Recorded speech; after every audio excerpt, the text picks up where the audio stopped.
kita mulai ya yang kemarin. Dan saya juga akan menunjukkan suatu produk yang lumayan bagus. Bukan produk ini, produk gratis ya, open source produk. Namanya adalah Automapper.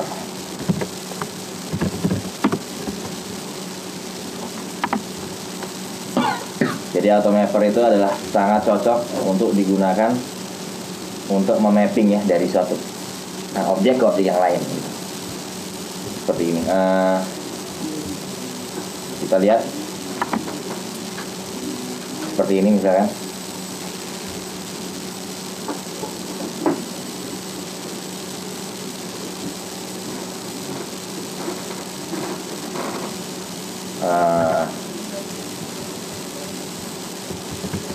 Udah dibuka Visual Studio.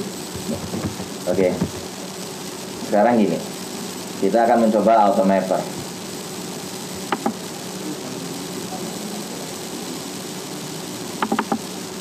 Oke, kita akan coba ini, kita ganti dulu ya menjadi yang namanya ini apa ini, remove. Oke, remove layer. Oke, nah di sini kita coba SVM. SVM-nya jangan di sini tapi di sini ya, SVM. Nah, Automapper itu kalau kita download, kita akan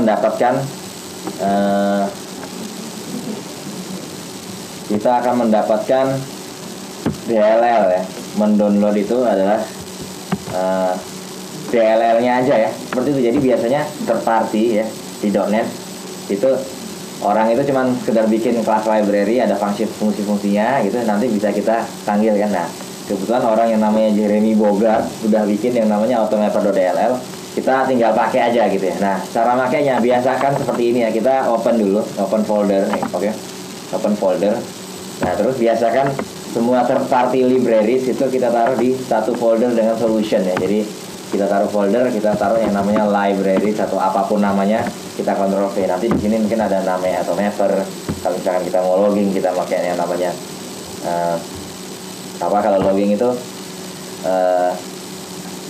log4n gitu ya. Terus misalkan pengen ada nhibernate yang kemarin di sini, nanti ada nhibernate.dll dan sebagainya ya. Jadi biasanya third party libraries itu adanya di sini. Oke.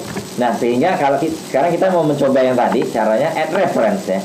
Add reference di sana, karena di server nggak mungkin nemuin di sana, dia mana tahu di sana ada DLL-nya. Jadi kalau kita tiba-tiba dengan so akrab mengatakan Automapper gitu, dan berharap kita terkena enter langsung auto reference, nggak mungkin. Oke. Jadi kita harus add reference dulu di sini ya. Add reference DLL-nya itu add reference. Oke. Add reference ke browse, kita up. Oke, kita list Automapper.dll seperti ini. Oke. Automapper.dll. Saya coba ketik lagi. Automapper tuh udah muncul ya. Nah, jadi cara makanya gini. Anggap pertama kali kita ingin memapping apa nih? Kita bikin ya. Kita bikin misalkan di atas ada kelas. Nah, saya akan memperkenalkan ada yang namanya DTO ya. Biasanya DTO tuh gini. Kalau kita kemarin bikin employee ya, atau kita kemarin bikin cell ya.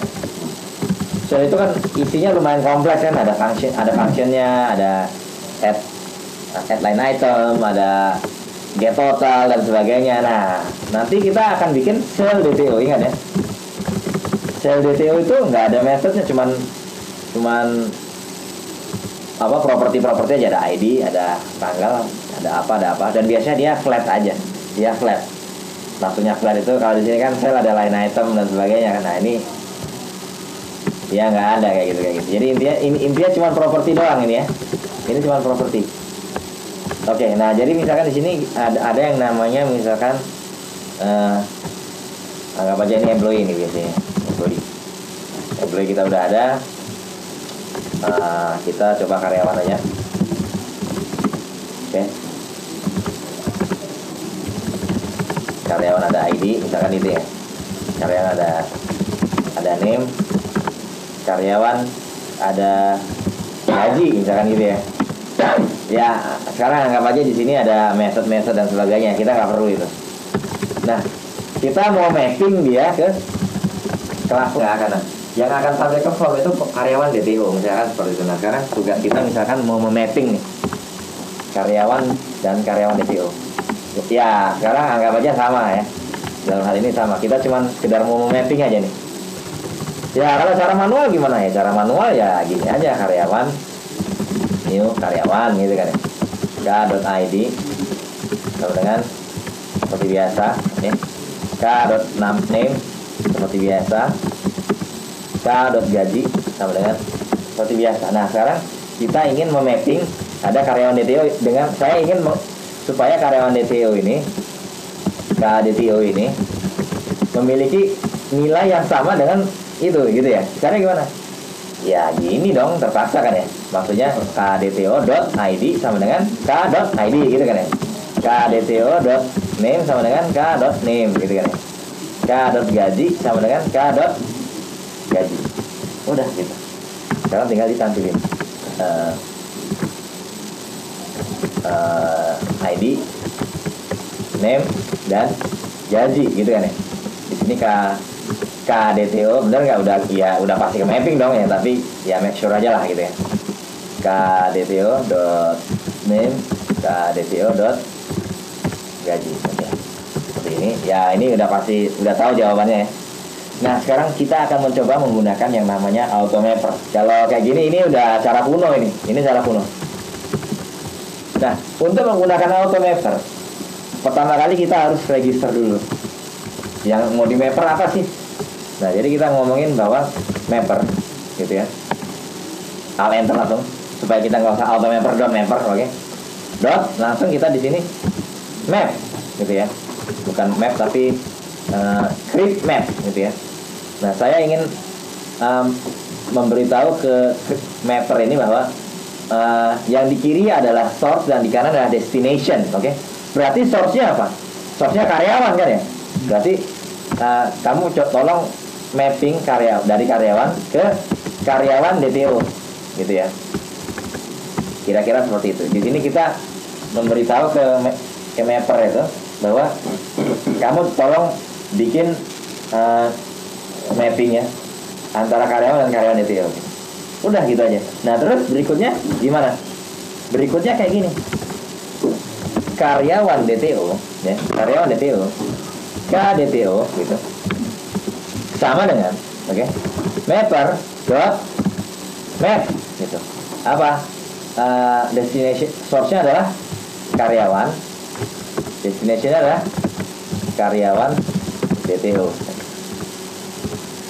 Terus objek yang mau di mappingnya apa? Dah gitu aja ya. Terus kita tinggal tampilin. Kita lihat benar bisa nggak? Oke, ini harus dibenerin yang kemarin ini. Yang kemarin ya. Alt enter aja. Ya. Nah, apa lagi nih? Masih ada error lagi nggak? Gue lagi. Oke, apa ini? Oke, nah biasanya dia akan error seperti ini ya. Karena error kayak gini biasanya nih ya, karena .NET Framework-nya berbeda. Jadi di .NET Framework 4 tuh ada istilah yang namanya client profile ya. Client profile itu istilahnya .NET Framework tapi di optimize untuk client gitu. Misalnya untuk Windows Form, untuk WPF, untuk konsol kayak gitu. Nah, kita nggak usah, kita pakai .NET Framework yang biasa aja lah gitu.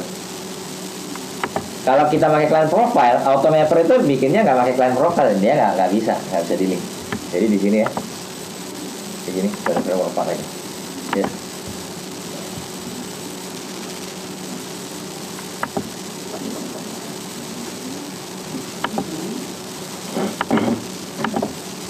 Oke, di sini tinggal jalanin gitu ya. L1 ya. Jadi ini cuma untuk ngasih tahu aja. Tolong kamu cari gimana cara memapping dari karyawan ke karyawan DTO. Oke. Nah, dia akan mencari skemanya. Oh, dia akan melihat semua yang nama propertinya sama. Ini kan nama propertinya sama. Akan dia sama dengan ini. Sebenarnya dia cara kerjanya sesimpel itu. Tapi harus diginiin dulu, kalau enggak nanti dia nggak tahu. Ini kan artinya kamu tolong mapping ya si objek K ini ya. Objek K ini kamu mapping gitu. Nah, kita bikin apa skemanya yang mana? Ini kan kita bikin skema mapping dari karyawan ke karyawan detail kan. Nanti kita bisa create map lagi dari mana ke mana, dari mana ke mana, dari mana. Nah, ini tolong kamu mapping dari karyawan ke karyawan detail gitu. Nah, ini objek yang mau kamu mapping, ini karyawannya, ini data karyawannya. Gitu. Nah, ini dia langsung return